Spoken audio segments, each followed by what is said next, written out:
కలతో అలమటించినవాడు. అంటే పోలవరం ప్రాజెక్ట్ అంటున్నాం, కానీ అలాంటి నాకు అనిపించింది ఒక చిన్నపాటి ఒక 2 మండలాలకు ఒక జిల్లాకు వచ్చే దానికి కాదు దీనికి పెద్ద పేరు పెట్టాలంటే ఒకసారి ఇలాంటి ప్రతిపాదన అంటే ఇది నా ఉద్దేశం.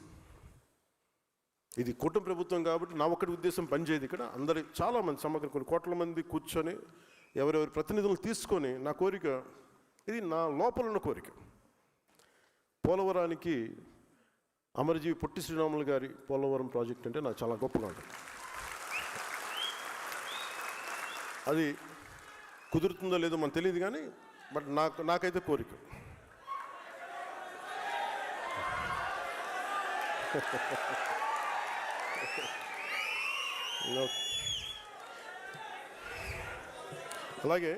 అలాగే ఇంకొక కీలకమైన అంశాలు ఏంటంటే, నేను కొన్ని మాట్లాడుతున్నప్పుడు మీకు కొన్ని ఇబ్బందులు ఉంటాయి. ఏంటంటే మీ వాడు ఎలా మాట్లాడేసారంటారు మేము. అలాగే ఇది కాదు నేను అమర్జీవి గారి గురించి మాట్లాడలా. నేను ఉదాహరణకి కులాల గురించి చాలా విస్తృతంగా మాట్లాడతాను, ఇబ్బంది లేకుండా మాట్లాడతాను.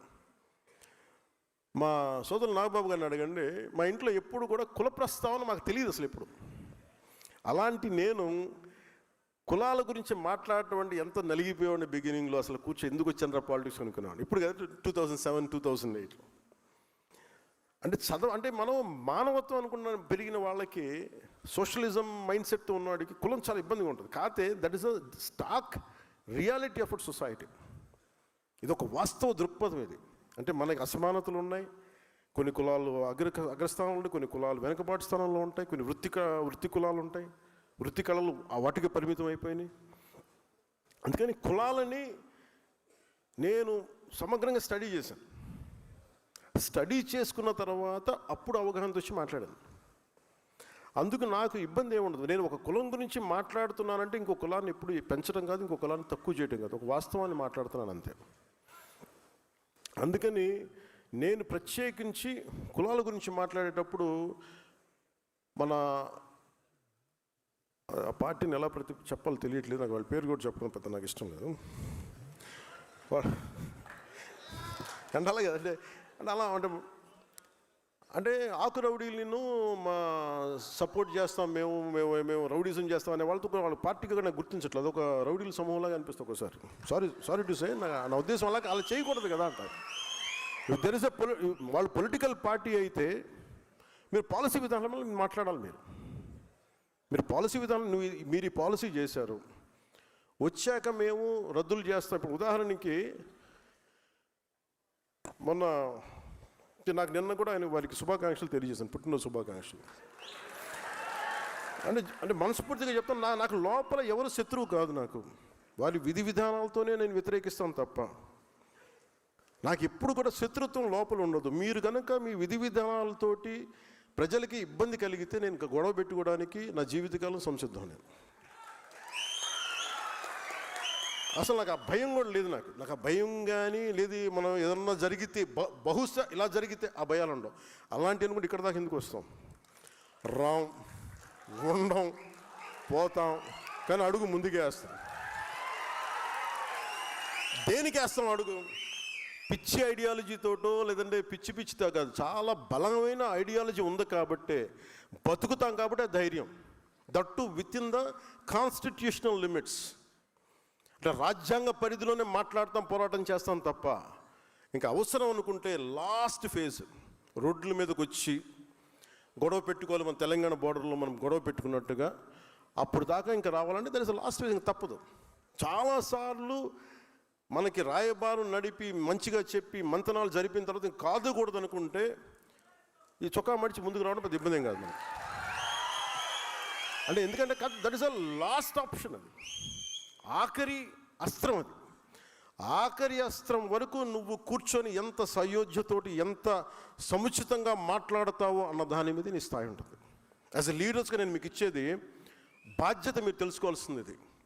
మీరు గొడవ పెట్టుకోమని నేను ఎప్పుడు చెప్పట్లేదు రోడ్ల మీద, కానీ మీరు ఆర్గ్యుమెంట్ చేయండి, డిబేట్ చేయండి with in the framework of proper language, అందరికీ ఆమోదయోగ్యమైన భాష. అలాగే పొద్దున్నే నేను గౌరవ ముఖ్యమంత్రి నారా చంద్రబాబు నాయుడు గారికి ఒక క్యాబినెట్ మీటింగ్లో మాట్లాడుతూ ఆంధ్రప్రదేశ్కి అభివృద్ధి గురించి అన్ని మాట్లాడుతూ మేజర్గా టూరిజం పాలసీ గురించి వచ్చింది. టూరిజం ఎక్కువ మందికి ఉపాధి అవకాశాలు ఇస్తుంది, దీనికి ఏమి చేయాలని మాట్లాడుతున్నప్పుడు నేను వారికి తెలియజేశాను. నేను కొంత మిగతా అంటే నాది ఎకో టూరిజం నా దాంట్లో కూడా వస్తుంది, అలాగే పంచాయతీరాజ్లో కూడా కొన్నిసార్లు అవసరం అవుతుంది టూరిజంలో. అందుకని నన్ను దానికి మాట్లాడుకున్నప్పుడు ఆయన ఒక కమిటీని చేశారు. ఆ కమిటీకి నేను చైర్మన్.